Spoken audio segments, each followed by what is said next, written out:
Nah, jadi dari kecil ada beberapa hal yang biasanya aku lakukan supaya anak aku ini bisa lebih fokus dalam melakukan berbagai macam kegiatan ya.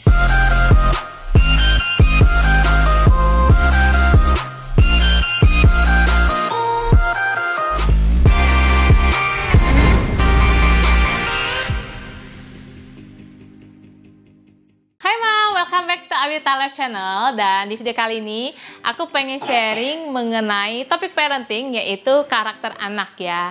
Nah, jadi aku kan punya 2 anak dan aku menyadari kalau setiap anak itu tuh karakternya beda-beda, nggak bisa kita samain banget ya. Jadi mungkin kalau anak aku yang pertama itu tipikalnya orangnya bisa konsisten, fokus dalam menjalani kegiatan dia sehari-hari ya. Kalau misalnya dia belajar bisa fokus gitu ya. Misalnya lagi les renang dia bisa fokus. Nah, kalau anak aku yang kedua ini, anaknya itu aktif banget dan kadang-kadang agak sulit fokus kalau misalnya lagi belajar gitu. Nah, itu tuh nggak apa-apa banget ya, setiap anak emang beda-beda. Itu nggak ada yang salah gitu ya untuk setiap anak. Tapi kita sebagai orang tua harus bisa ngakalinnya nih gitu. Gimana caranya supaya anak aku yang kedua ini bisa lebih fokus lagi dalam hal misalnya belajar, kemudian mengerjakan PR, atau mungkin beraktivitas gitu, bermainnya juga harus dilatih fokusnya. Nah, jadi dari kecil ada beberapa hal yang biasanya aku lakukan supaya anak aku ini bisa lebih fokus dalam melakukan berbagai macam kegiatan ya. Nah, yang paling pertama itu adalah aku biasanya memberikan mainan yang memang bisa melatih fokusnya anak ya. Contohnya kayak main Lego, atau yang sekarang Bella lagi suka ini adalah main puzzle ya. Jadi mainan-mainan edukasi yang bisa membantu daya fokus anak itu boleh banget kita kasih ke anak-anak kita, supaya sebenarnya kita lagi mendidik anak kita tapi rasanya itu bermain, dan anak-anak itu paling suka kalau diajak main kan ya. Makanya kasihlah mainan yang bermanfaat untuk melatih fokusnya dan juga bisa menyenangkan buat anak itu. Dan ini sangat-sangat membantu supaya anak kita bisa makin fokus lagi untuk setiap kegiatan yang dia lakukan. Nah, yang kedua, karena Bella ini udah TK besar ya, jadi udah belajar juga di sekolah dan udah harus bisa membaca dengan sangat baik ya. Makanya aku bener-bener mendedikasikan waktu aku lebih banyak supaya aku bisa ngajarin Bella juga, dan supaya bacanya itu bisa lebih lancar gitu sebelum Bella nanti kelas 1. Nah, ada beberapa buku yang aku rekomendasiin juga untuk anak belajar membaca ya. Kemudian dongeng kayak gini biasanya aku juga kasih ke anak-anak ya setiap kali sebelum mereka tidur. Dan yang pasti buku dongengnya itu aku cari yang kalimatnya sedikit-sedikit aja Bun, supaya lebih banyak gambarnya. Jadi kalau anak mau baca sendiri juga bisa banget. Nah, Bunda juga bisa nih ngasih buku-buku yang menarik supaya anak lebih suka dalam hal membaca gitu ya. Jadi melatih fokus anak untuk belajar juga.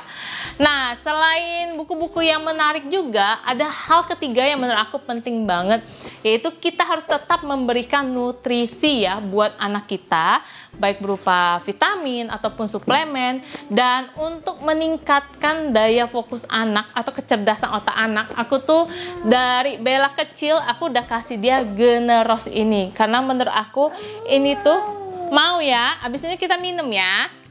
Oke, Bella tuh suka banget minum Generos ini karena ini selain enak, dia kandungannya tuh bagus banget ya. Jadi ini tuh nutrisi herbal yang terbuat dari 5 bahan alami pilihan kayak daun pegagan, ikan sidat yang udah terbukti bagus banget buat perkembangan otak, dan 3 bahan kandungan lainnya kayak mengkudu, temulawak, dan juga madu hutan. Makanya ini tuh dari segi komposisi menurut aku bagus banget buat perkembangan otak anak.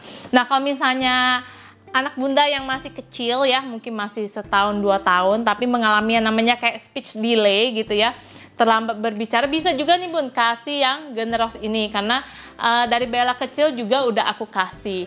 Nah, sampai sekarang juga Bella masih konsumsi karena sebenarnya ini tuh bisa untuk anak dari usia 1 tahun sampai 17 tahun. Terus dari segi rasa yang tadi aku bilang, ini enak, buat anak-anak pun terasanya enak ya, meskipun dari bahan-bahan alami. Cara konsumsinya ini juga gampang banget, bisa langsung diminum ya, jadi ditetesin langsung ke mulut, atau bisa juga dicampurin ke makanan dan minuman yang dikonsumsi anak. Bisa kayak makan sup gitu ditetesin generosnya, atau kalau misalnya minuman ya air putih atau susu itu boleh banget dicampurin juga generosnya. Jadi menurut aku ini tuh rekomen banget buat para bunda yang pengen meningkatkan kecerdasan otak anak atau yang sedang mengalami speech delay ya buat anak-anaknya. Ini boleh banget dikasih generos ini karena ini juga udah BPOM ya dan juga halal MUI. Jadi kalau misalnya bunda mau cobain langsung aja beli di marketplace ya, karena aku belinya ini juga di marketplace. Untuk linknya nanti aku juga tulisin di deskripsi ya kalau misalnya bunda mau beli. Nah, jadi dari ketiga hal itu menurut aku itu adalah hal yang paling gampang, mudah, dan berhasil untuk membantu anak aku ini supaya lebih fokus dalam mengerjakan banyak hal ya, terutama pada saat dia belajar. Jadi kalau dulu Bella tuh kadang misalnya nih belajar baca ya, nanti bentar-bentar dia pengen ngapain gitu, jadi kayak susah fokusnya gitu. Nah makin kesini makin dilatih dengan sekolah juga, kemudian dengan segala edukasi mainan yang aku kasih, terus tetap dikasih juga pelajaran-pelajaran sendiri di rumah ya, aku ajarin sendiri baca segala macam, nulis juga gitu. Terus tetap aku kasih generos ini juga ya sebagai vitamin nutrisi herbalnya. Sekarang anaknya itu udah makin pinter banget dan mami happy banget, aku seneng banget karena anak aku ini udah bisa baca dengan lancar, jadi bisa lebih siap lah untuk masuk ke SD nantinya. So itu aja bunda sharing aku kali ini. Yang pengen aku kasih tahu adalah setiap anak itu berbeda-beda karakternya, itu tidak ada yang salah ya dari anaknya sendiri ataupun kita sebagai orang tua, karena memang kita setiap manusia kan unik ya. Nah tinggal gimana kita bisa menghandle anak-anak kita, cari akal gitu ya, supaya dengan karakter seperti ini kita tetap bisa mengeluarkan semua potensi-potensinya, kecerdasannya gitu loh di setiap bidang yang dia sukai. Oke? Nah mudah-mudahan sharing aku kali ini bisa bermanfaat buat para bunda sekalian, dan kalau misalnya bunda suka sama videonya jangan lupa di like, di share ke lebih banyak orang, dan aku bakal seneng banget kalau bunda mau subscribe YouTube channel Awita Life ini supaya aku bisa terus memberikan video-video parenting bermanfaat lainnya buat bunda sekalian. Oke? Thank you banget udah nonton dan sampai jumpa di video berikutnya. Bye-bye!